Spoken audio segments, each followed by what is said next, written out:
In the glittering capital of the Austro-Hungarian Empire, Vienna, the early 1900s pulsed with elegance and paranoia.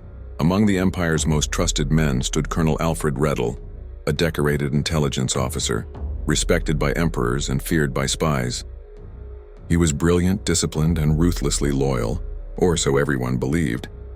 But beneath the polished metals and sharp uniform hid a secret that would destroy him and shake Europe to its core.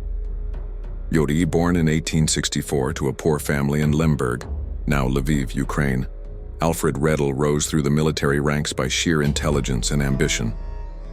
He had a gift for deception, able to think like an enemy and predict every move before it happened. By 1900, he was the golden boy of the Austro-Hungarian intelligence service.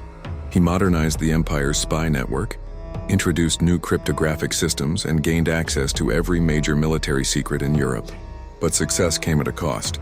Redl lived in a society obsessed with status and appearances.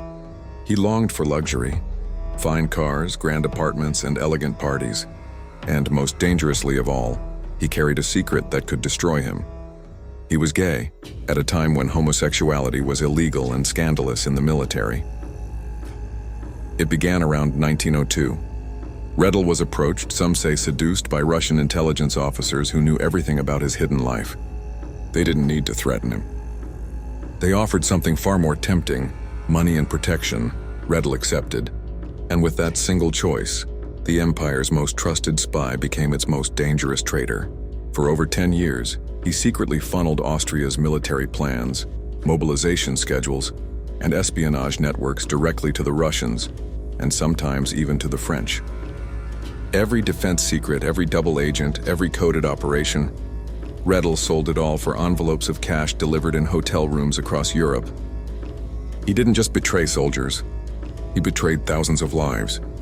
His leaks would later contribute to catastrophic defeats in World War I, when Austria marched into battles the enemy already knew by heart. One in 1913, his downfall began with a small mistake. A Vienna postal clerk noticed an unusual envelope, addressed to a fake name containing large sums of money, and traced back to a Russian drop point.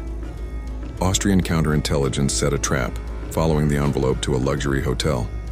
They waited in silence as the man entered to collect it. It was Colonel Alfred Redl himself. When they confronted him, he knew the game was over. They found piles of cash, coded documents, and Russian contacts hidden in his apartment. The empire couldn't afford a public scandal. To reveal the truth would mean admitting that their top intelligence officer had sold them out for years. So they offered him a quiet way out. That night in his hotel room, Redl was given a loaded revolver and a final command from his superiors. For the sake of the empire, end this yourself. He obeyed. A single gunshot ended the life of one of Europe's most brilliant traitors. When news broke, Vienna trembled. The military burned his files, destroyed his letters, and rewrote his history. But the damage was irreversible. Redl's betrayal crippled Austria's intelligence network just as the continent was sliding toward war. The Russians already knew their plans, their codes, and their spies. Historians believe that Redl's treachery may have cost tens of thousands of lives during World War I. Today, Alfred Redl is remembered not just as a traitor, but as a symbol of how secrets, shame, and power can twist a brilliant mind into ruin. He wasn't driven by ideology, only fear and desire, and in the shadowy world of espionage, that was enough to bring an empire to its knees.